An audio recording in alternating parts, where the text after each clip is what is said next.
Calendly calendar connections tutorial. Hello guys and welcome to this new tutorial. Today I'm going to show you how you can connect your Calendly calendar to multiple platforms such as Google Calendar, and we will see more of the connection that will be available from the platform. The first thing that you have to do is to get your account ready. If you didn't sign up already, you can either sign up with Google or with Microsoft. For my case, I have signed up already with Google. I will click on login. It is very simple.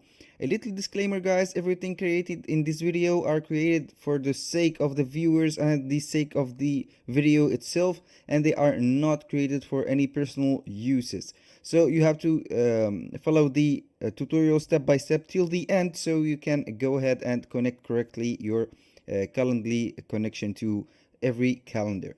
Here all we have to do, we go to the dashboard. This is my dashboard. I will go ahead to my integration and apps right here. Here is the integration and apps for the Calendly. I will go and see what calendar I have. For example, we have this Google Calendar. When I click on it on the integration app, we have this extension which is called Google Calendar. We will click on it and we will see the integration or the connection to the calendars that will be available. I will click on this calendar sync. Here select your calendar. We have here the calendar from Google. We have from Microsoft two calendars, an Outlook calendar and Exchange calendar, and we have from Apple the iCloud calendar. You can connect each one of them or all of them by just typing or clicking on connect like this. I will go ahead and connect my, for example, Google Calendar. I will click on connect. Here it will let you choose the account of your Google or Google Calendar app. I will click, for example, I will choose this. And then here it will be signing up to your account. I will click on continue. Here, this will allow Calendly to, this is the authorization or the permission that you are giving Calendly to access your account. I will allow it, of course.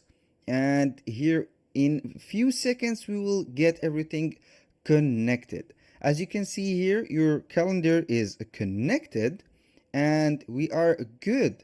Here we have the calendar account. This is my calendar account from Google. I can disconnect it or add another calendar account. Here on the configuration, we have two main things. We have the check for conflicts and the add to calendar. You can make sure to edit those, check the emails or the accounts for these are the correct ones. In this configuration, you can check for conflicts. What means set the calendar or the calendars to check for conflicts to prevent the double bookings. Here this is for the members or the audience that want to book a appointment with you, but they accidentally or they book two booking in the same time for the same appointment or for two different appointments. Here you can prevent these conflicts by checking these conflicts and clicking on the check the calendar right here. You can update it, you can check these places for conflicts, you can add more emails or more calendars. This is the feature that is very interesting in Calendly. You can put up very few emails or a lot of email addresses or calendars to put right here and verify the conflicts.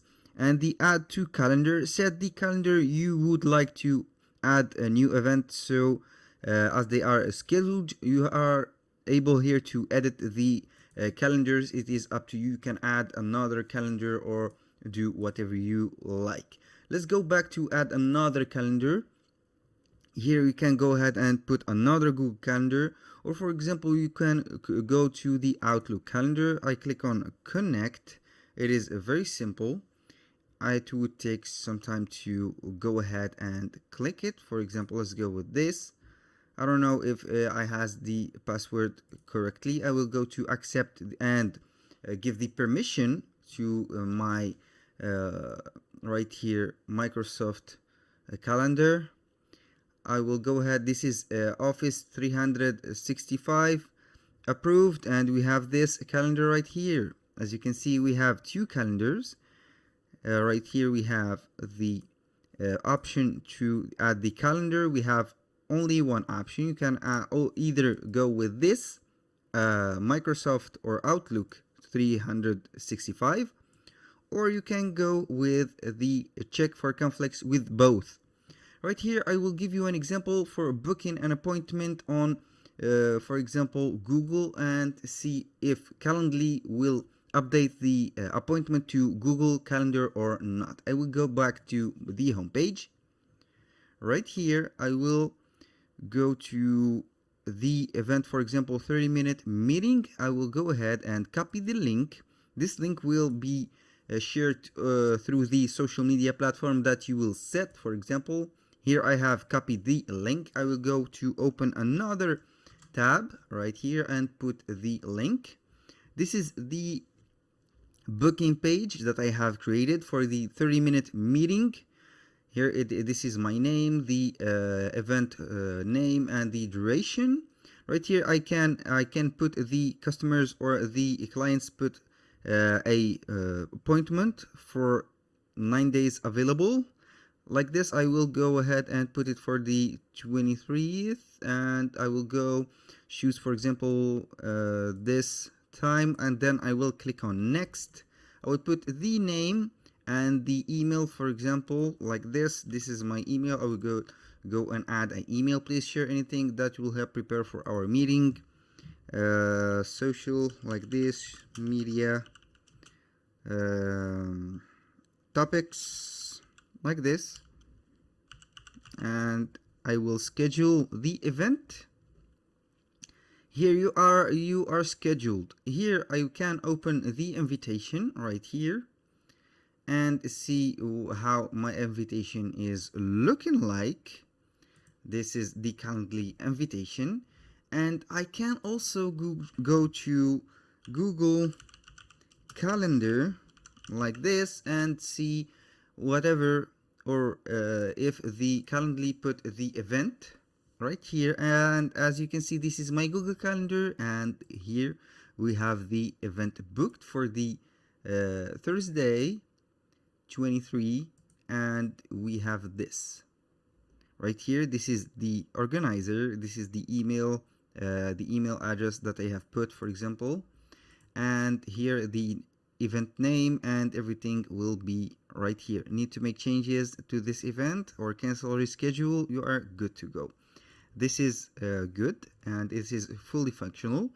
That was very simple, and that was all for today's video. Thank you guys for watching, and hope to see you on the next video.